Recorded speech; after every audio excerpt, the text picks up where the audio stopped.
I'm Mike Naple, and I am a pulmonary hypertension patient.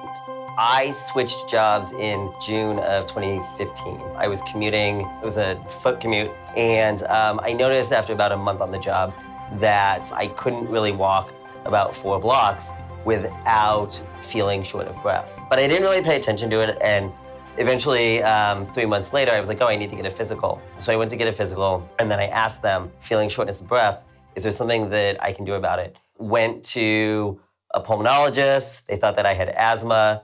They kept giving me inhalers and other sorts of asthma-related medications. In January of 2016, they prescribed me in-home oxygen. They still thought that I just had asthma. And then in March of 2016, I woke up one Monday morning feeling like somebody was stepping on my chest.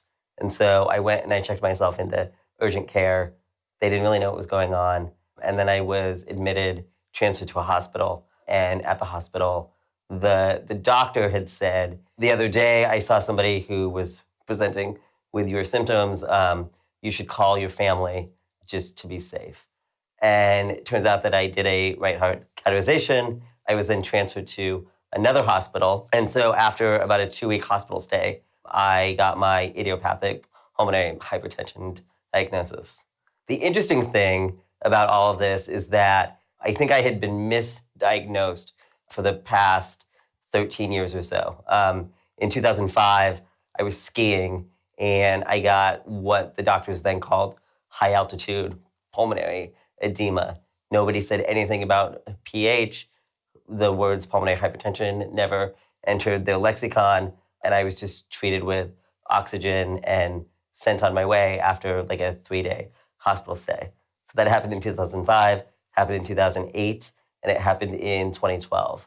And all 3 of those stays, nobody said anything about pH. Come to find out, because I didn't know anything about pH until I got my diagnosis in 2016. The biggest thing is that I know what's wrong with me. I know that there's a diagnosis, there's something to point to. I have a variety of medications and therapies that I use. After my hospitalization, I was in pulmonary rehab. I did that for 3 months. That was probably the best thing I'd ever done. It was really eye-opening. I was in a room working out with people who were much older than me. And one of the interesting things about pulmonary hypertension is that I don't think doctors expect it in younger people. I was 32 when I was diagnosed. And so I've had a few out-of-body experiences, just feeling like a young person, doing a bunch of things that older people are doing. But again, right now, I'm on oxygen, I'm on sildenafil, I'm on an Advair inhaler, and I'm on furosemide. Honestly, as a guy, the sildenafil and the furosemide, there's just a lot happening there. But I love the fact that I know that there's a plan. I have a great doctor. That's all really great. The big downside is that, they talk a lot about needing to have a new normal. And that's been really hard for me. I still work full time.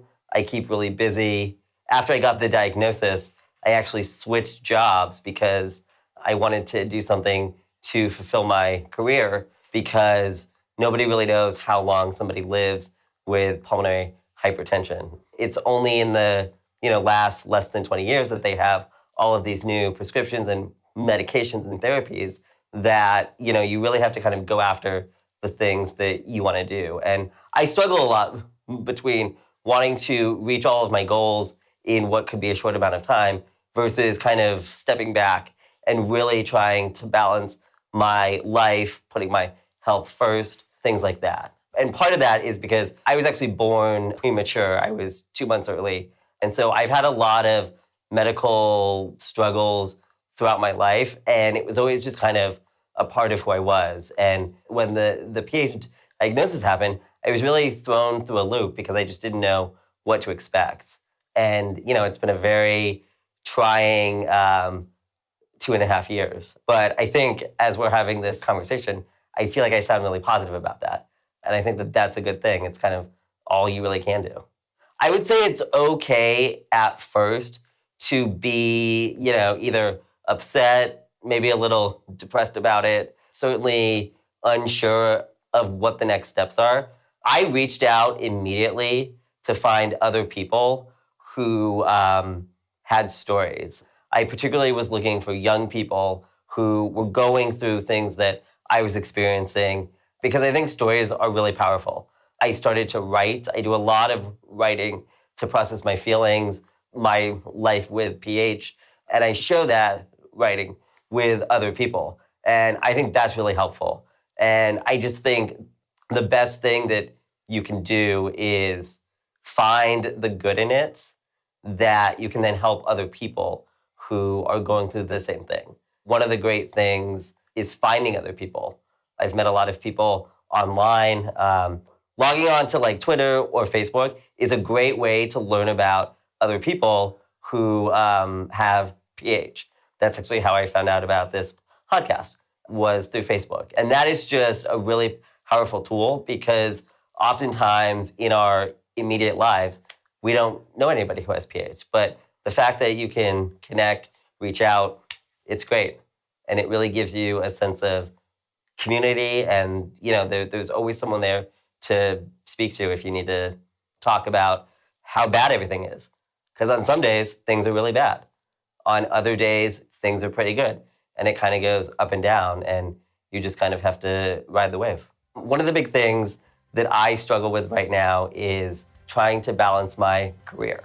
I've worked in politics, I've worked in public affairs advocacy, and it's really important for me right now to continue that work. I would also say that I think it's important for people to be involved, be an advocate for your health, be an advocate for the decisions that are being made either at the state level or the federal level that affect your health insurance, the cost of your prescriptions. One of my drugs, if I didn't have insurance, it would be $1,600 a month, and I do not have that. And so staying involved, it's definitely a full-time job having a chronic illness, especially one that is rare, that you feel like you always have to tell people about, but it's important. And I would just encourage people to stay involved, get involved, and reach out and do something positive. I'm Mike Naple. I'm aware that I'm rare.